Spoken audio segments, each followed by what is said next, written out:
Bonjour tout le monde, c'est Yannick, j'espère que vous allez bien. Ça ne vous a pas échappé, ces dernières semaines, j'ai ajouté des panneaux lumineux pour améliorer un peu mon décor. Ça provient directement de chez Nanolith, ils m'ont laissé choisir parmi l'un de leurs produits sur leur catalogue. J'avais d'abord beaucoup hésité avec les Lines, mais finalement je pense que j'ai quand même bien choisi, je suis resté finalement assez classique. Vous avez sans doute dû voir ce genre d'appareil chez de nombreux autres youtubeurs ou même streamers. C'est pas mal utilisé quand même dans le milieu du gaming. Ben moi je me suis dit pourquoi pas sur mon décor, puisque ça rendrait peut-être les choses un peu plus lumineuses, un peu plus vivant. En plus ça s'installe très facilement, j'ai reçu le starter kit avec 15 panneaux hexagonaux, l'Hexagon Starter Kit comme ils l'appellent sur leur site. Dans la boîte on va retrouver tout le nécessaire pour son installation.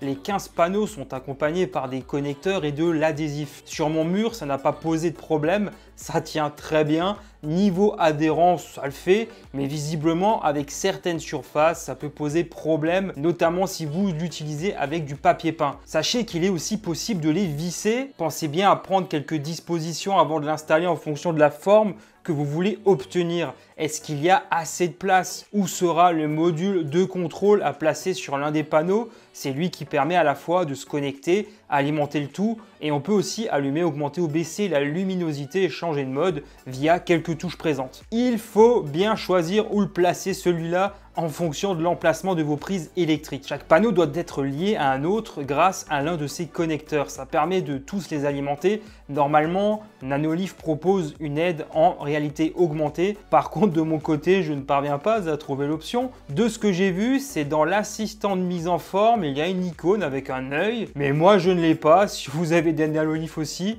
n'hésitez pas à me dire en commentaire si vous avez l'option ou non. Je leur avais posé la question sur ce point précis, malheureusement, j'ai pas eu de retour. C'est un truc super pratique pourtant et je vous conseille de passer par là, notamment si vous hésitez entre plusieurs formes.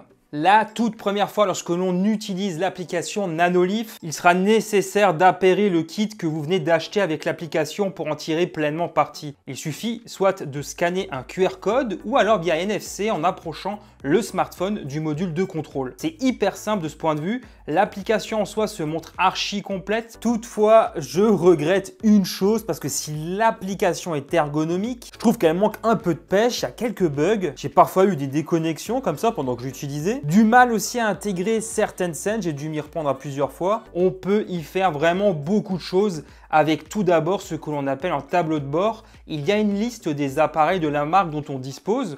Ensuite vient une image de la forme que j'ai choisie et une liste de scènes disponibles ainsi que leurs couleurs. Vous voyez des icônes qui vous donnent aussi quelques informations si c'est statique, si c'est une animation ou même si ça fonctionne avec de la musique. Il y a un micro disposé sur le module de contrôle principal qui va permettre ce mode de fonctionnement.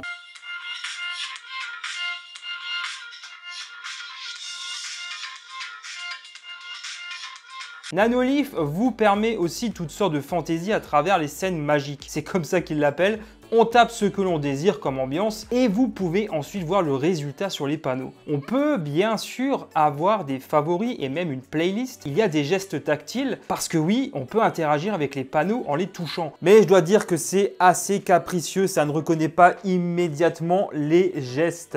Comme là quoi, ça déconne. Et vous définissez ce que vous voulez en fonction de ces options qui sont disponibles, comme augmenter ou baisser la luminosité, allumer ou éteindre. Il y a la notion de luminosité automatique en fonction de l'environnement. L'intensité de la lumière va varier, elle sera plus ou moins forte. Comme je l'ai dit avant, on peut personnaliser les scènes avec une grande facilité, soit quelque chose de statique ou alors des couleurs qui changent en fonction de la dalle avec plus ou moins d'intensité lumineuse aussi. Concernant chacun de ces panneaux, j'ai aussi remarqué qu'ils surfaient sur le succès des séries et films du moment dans l'onglet Découvrir. C'est plutôt bien pensé, je pense que ça pourrait plaire à certains. Franchement, j'en suis très satisfait. Je n'ai pas trouvé de point rédhibitoire quant à l'utilisation de ces panneaux, mais il va y avoir un truc qui me gêne, moi, un peu visuellement. On s'aperçoit qu'au niveau des jonctions et des extrémités, il n'y a pas de lumière. Et ça, moi, je trouve ça un peu dommage. Après, côté intensité lumineuse, on peut vraiment avoir quelque chose de très discret, notamment si vous l'utilisez dans la chambre. Mais ça peut aussi devenir très lumineux et même en pleine journée, on voit assez nettement que les panneaux sont allumés. Beaucoup l'utilisent dans l'univers du gaming, mais je pense que ces panneaux peuvent s'installer